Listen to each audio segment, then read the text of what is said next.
दोस्तों, इंडिया और चाइना के रिलेशन के बारे में जब हम लोग बात करते हैं तो सबसे पहले मुद्दा ये निकल कर आता है कि चाइना जो है वो हमेशा हमारे देश के बहुत सारे रीजन में अपना ये वर्चस्व दिखाता हुआ नजर आता है कि भाई ये मेरा एरिया है। ये हमेशा अपने पड़ोसी देश के साथ में करता हुआ भी नजर आता है। अभी आप लोगों को सेम कंडीशन भूटान के साथ में देखने को मिली, ठीक है, जिसमें चाइना और इंडिया की आर्मी आमने सामने आकर खड़ी होगी। इस लोकेशन का नाम आप लोग बताइए, देखता हूं कौन कौन यहाँ पर इसका नाम बताता है, ठीक है। ताकि दोनों की जो ट्रूप्स हैं वो आमने सामने आकर नए खड़े हुए यहाँ पर, और स्टैंड ऑफ जो है यहाँ पर, हालांकि अभी आगे और इसके बारे में डिस्कशन किया जाएगा, ठीक है। डिप्लोमेटिक और मिलिट्री जो नेगोशिएशन है वो देखने को मिलेगी दोनों की आर्मी के बीच में।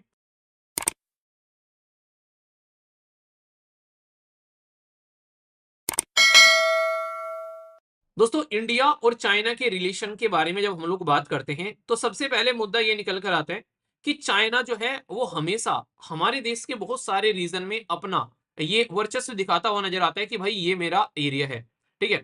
और इन एरिया को हम लोग कई सारे पार्ट में डिवाइड करते हैं। अभी जो मुद्दा डिस्कस किया जा रहा है वो किया जा रहा है LAC के बारे में, इसको कहते हैं लाइन ऑफ एक्चुअल कंट्रोल। तो इंडिया और चाइना एक डील पर पहुंच रहे हैं, और वो डील है कि दोनों के बीच में टेंशन को ईज किया जा रहा है। और 2020 में जो हमारे अपने अपने एरिया हुआ करते थे वहां पर जाकर हम लोग बैठेंगे, और इसमें बहुत बड़ा हाथ जो है वो रशिया का बताया जा रहा है। तो अभी इसकी इंफॉर्मेशन हमारे देश के जो सेक्रेटरी साहब हैं उनके द्वारा दी गई है। तो मुद्दा क्या है मैं आप लोग को डिटेल में डिस्कस करने वाला हूं। इंडिया और चाइना के बॉर्डर, सबसे पहले तो आप लोगों को यह पता होना चाहिए कि कहां कहां पर हमारे बॉर्डर मिलते हैं, क्योंकि जब तक आप लोग को बॉर्डर ही नहीं पता होगा तब तक आप लोग सॉल्यूशन कैसे निकालोगे। तो इसलिए पहले बॉर्डर देखो, इनको 3 पार्ट में डिवाइड किया जाता है नॉर्मली। सबसे बड़ा जो एरिया होता है उसको बोलते हैं वेस्टर्न सेक्टर। वेस्टर्न सेक्टर में 1570 किलोमीटर का एरिया होता है, जो कि आप लोग को यहां से ये होता हुआ नजर आता है बेसिकली। जो अक्साई चीन वाला रीजन भी आप लोग को देखने को मिलता है। फिर दूसरे नंबर पर आता है ईस्टर्न सेक्टर। 1325 किलोमीटर का ये एरिया होता है, जो कि आप लोग को यहां से देखने को मिलते हैं। खासकर ये आप लोग को सिक्किम वाला रीजन और अरुणाचल प्रदेश वाला रीजन ये देखने को मिलेगा, ठीक है। और तीसरे नंबर पर आप लोग को देखने को मिलता है सेंट्रल सेक्टर। अभी रिसेंटली इसके ऊपर में क्वेश्चन पूछा गया, इन तीनों एरिया को इंक्रीजिंग और डिक्रीजिंग ऑर्डर में लगाने के लिए भी आप लोगों से क्वेश्चन पूछे जाते हैं। तो अगर आप लोग इनको एक बार समझ जाओगे तो फिर आप लोग को दिक्कतें नहीं देखने को मिलेगी। आज की बात नहीं है, पुराने समय से इंडिया और चाइना के रिलेशन जो है वो इस तरीके से आप लोग को बिगड़े हुए देखने को मिलेंगे, जिसमें चाइना की जो पॉलिसी होती है एग्रेशन की, वो हमेशा इंडिया को एक एक नहीं हाशिए पर धकेलना चाहती है। रीजन क्या है, आप लोगों ने हमेशा ये देखा होगा कि नॉर्मली अगर हिस्ट्री उठाकर देखोगे तो यहाँ पर इंडो चीनी भाई भाई हम लोग बोला करते थे। पर लेकिन प्रेजेंट टाइम पर ये जो भाई भाई वाला चक्कर है ये साइड में हो गया है। और फिलहाल के टाइम पर चाइना का जो एग्रेशन है वो ऐसे लेकर चलता है, जैसे अभी भूटान के अंदर में आप लोगों ने देखा था, भूटान का डोकलाम वाला सेक्टर चाइना ने अपने कंट्रोल में ले लिया, और यहां पर भी एक एरिया अपने कंट्रोल में ले लिया।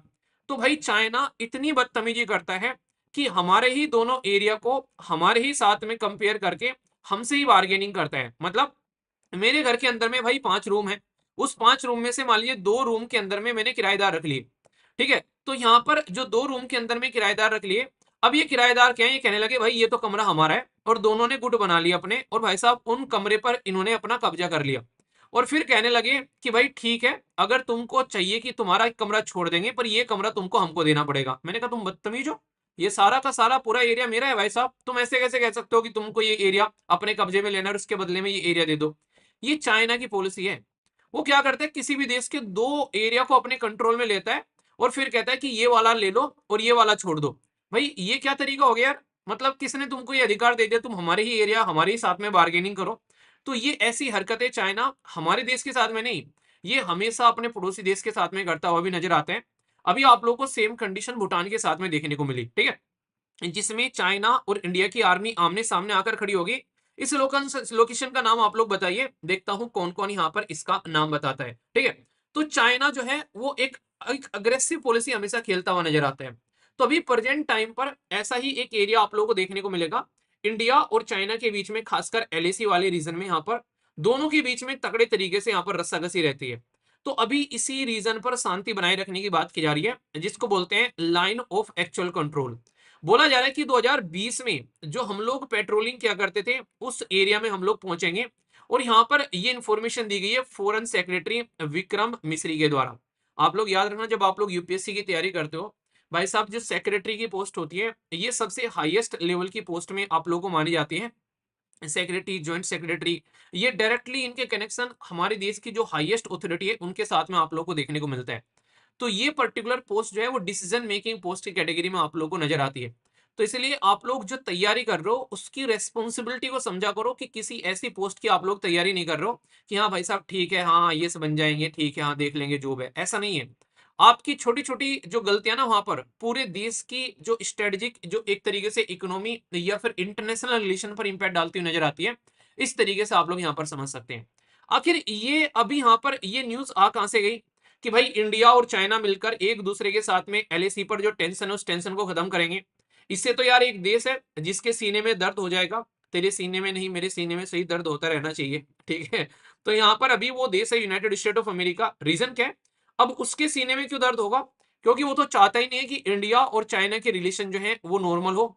तो यहाँ पर अगर दोनों की टेंशन अगर नॉर्मल करने की कोशिश की जाती है इस पर्टिकुलर रीजन के द्वारा, इस पर्टिकुलर रीजन में, और इसमें बहुत बड़ा रीजन है रसिया का। कुछ दिनों पहले आप लोगों ने देखा अजीत डोभाल साहब जो है वो यहाँ पर अभी रिसेंटली यहाँ पर मीटिंग कर रहे थे चाइना के जो नेशनल सिक्योरिटी एडवाइजर है उनके साथ में, और सेम सिचुएशन पर डिस्कशन किया गया था कि कैसे हम लोग चीजों को सुधार सकते हैं। और कोशिश ये की जा रही है कि भाई साहब हम लोग जिस तरीके से 2020 में हमारा जो स्टैंड ऑफ हुआ था और उससे पहले जो हमारा था, तो इस तरीके से बफर जोन था, तो एक तरीके से हम लोग क्लैश को प्रिवेंट कर सके। तो रसिया क्या कह रहा है? रसिया कह रहा है कि अभी यहां पर प्रेजेंट टाइम पर इंडिया के ऊपर में आरोप लगाए गए 5 आई कंट्री के द्वारा। 5 आई कंट्री में कौन कौन से देश आते हैं? उसमें कनाडा भी है, उसमें यूएसए भी है, उसमें आप लोग बताइए और कौन कौन आते हैं? अभी 3 के नाम आप लोग बताइए, डिस्कस किए थे डिटेल में। इन पांचों देशों ने इंडिया को प्रेशर करने की कोशिश की कनाडा के नाम पर, और वो भी उस कनाडा के नाम पर जिस कनाडा के जो जस्टिन ट्रूडो है, ठीक है। तो भाई साहब वो इंसान जो है खुद पब्लिकली आकर ये बोल रहे हैं कि मेरे पास में कोई पुख्ता सबूत नहीं है। और ये इसके बाद भी यहाँ पर यूएसए और ये 5 आई कंट्री ये कह रहे हैं कि भाई हम तो इसको सपोर्ट करते हैं। तो जो इंटरनेशनल लेवल पर ये सिनेरियो बना है, और यूएसए ने खुद हमारे फॉर्मर रो एजेंट के बारे में ये बोला है कि उसने यहाँ पर बेसिकली इनके देश के जो बेसिकली नागरिक हैं उनकी हत्या में बहुत बड़ा योगदान निभाया है। तो यहाँ पर भी वो मुद्दा सामने निकल कर आया। तो ये एक ऐसा माहौल बन गया कि इसका भी बहुत बड़ा रीजन है कि दुनिया वेट कर रही है कि जब यहाँ पर रसिया, चाइना और इंडिया एक फ्रेम में सामने आकर खड़े होंगे, तो यहाँ पर इसको रोकने के लिए बार बार यहाँ पर यूएसए ऐसी बदतमीजी काटता हुआ नजर आता है। पर इस इंसान को ये नहीं पता कि सामने वाले के जख्म पर अगर तुम नमक डालोगे तो दर्द और ज्यादा होगा, और उस दर्द में वो तुम्हारे फेवर की तो बात कम से कम नहीं करने वाला है। तो इसलिए ब्रिक की जो समिट अभी चलने वाली है, यहाँ पर इसको लेकर सबसे बड़ा अभी आप लोगों को यहाँ पर मुद्दा है जिसके चलते दोनों के जो रिलेशन है उसको नॉर्मल करने की बात की जा रही है। पेट्रोलिंग एग्रीमेंट रहेगा, बफर जोन, ताकि प्रिवेंट किया जा सके क्लैशेस। और यहाँ पर ये पर्टिकुलर जो रीजन है, ये पॉइंट आप लोग याद रख सकते हैं जिसमें यहाँ पर ये फ्रिक्शन दोनों के बीच में देखने को मिलता है। एक को बोलते हैं डेमचोक और दूसरे को बोलते हैं देपशांग।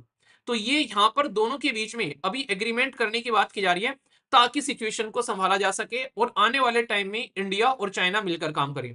रियलिटी में बताऊं, अगर इंडिया और चाइना अगर मिलकर काम करते हैं तो वेस्टर्न वर्ल्ड जो है भाई साहब उसकी भौहें सिकुड़ जाएंगी और उनको बुखार होना स्टार्ट हो जाएगा। उनको इस तरह की कंडीशन बनती हुई नजर आएगी। आप लोग क्या लगता है, वो इंडिया से इतने इंप्रेस हैं कि भाई साहब इंडिया को साथ में लेकर चलते हैं क्वाड वाले मुद्दे पर? नहीं, ऐसा कुछ नहीं है। वो इंडिया से अपना फायदा उठाना चाहते हैं चाइना को डील करने के लिए, इसलिए यहाँ पर इंडिया के इतने आप लोग इंडिया पर उतने मेहरबान नजर आएंगे, ठीक है। इसीलिए वो यहाँ पर जम्मू एंड कश्मीर वाले रीजन के बारे में भी अपने कमेंट इस तरीके से देते हुए नजर आते हैं। तो इसीलिए कहते हैं कि इंटरनेशनल लेवल पर कोई परमानेंट दुश्मन और कोई परमानेंट दोस्त नहीं है। तो एक्सटर्नल अफेयर मिनिस्टर ने भी यहाँ पर ये कंफर्म किया है कि एग्रीमेंट है कि दोनों मिलकर यहाँ पर सिचुएशन को संभालने की बात की जा रही है, और डिसएंगेजमेंट का प्रोसीजर जो है वो कंप्लीट हो रहे हैं यहाँ पर। तो इसके चलते यहाँ पर कहीं ना कहीं फ्यूचर में ऐसे स्टेप ले जाएंगे ताकि दोनों की जो ट्रूप्स हैं वो आमने सामने आकर नए खड़े हुए यहाँ पर, और स्टैंड ऑफ जो है यहाँ पर, हालांकि अभी आगे और इसके बारे में डिस्कशन किया जाएगा, ठीक है। डिप्लोमेटिक और मिलिट्री जो नेगोशिएशन है वो देखने को मिलेगी दोनों की आर्मी के बीच में, क्योंकि ये पिक्चर आप लोगों को याद आ रही होगी उस टाइम पर जब दोनों की आर्मी एक साथ में झड़प में आ गई थी यहाँ पर। तो क्या सिचुएशन, क्या माहौल उस टाइम पर बना था। तो इन सब चीजों को नॉर्मल करने की कोशिश की जा रही है यहाँ पर, और ये टाइम बड़ा सिग्निफिकेंस है क्योंकि ब्रिक की समिट हो रही है। तो यहाँ पर वेस्टर्न वर्ल्ड ये मान रहा है कि मोदी और सी जिनपिंग को मिलाने का पूरा जो रिस्पॉन्सिबिलिटी है वो है यहाँ पर फिलहाल रसिया, और रसिया यहाँ पर इन दोनों को मिलाना चाहता है। तो ये मुद्दा है इसलिए। ऐसा नहीं कि रस्सियां मिलाना चाह रहा है, ऐसा है कि इंडिया भी दिखाना चाह रहा है कि भाई तुम्हारे साथ क्वाड में है, सही है, पर इसका मतलब ये नहीं कि तुम इंटरनेशनल लेवल पर कुछ भी बेइज्जती करोगे। तो हम लोगों के पास भी अपने खुद के डिसीजन लेने की हैसियत है। भाई हम ममाज पास बोए नहीं कि तुमसे पूछेंगे, हमारा संविधान, हमारा कॉन्स्टिट्यूशन हम लोग को सेक्युलर बनाता है, और वो सारे डिसीजन हम लोग अपने आप लेंगे। तो ये बहुत ही बड़ा एक डेवलपमेंट है। तो आने वाले टाइम में और क्या क्या डेवलपमेंट होते हैं तो मैं आप लोगों से डिस्कस करूंगा। प्रेजेंट टाइम पर इस आर्टिकल के बारे में आप लोग याद रखिएगा, क्योंकि एडिटोरियल इसके ऊपर छपने स्टार्ट हो जाएंगे अब यहाँ से, ठीक है।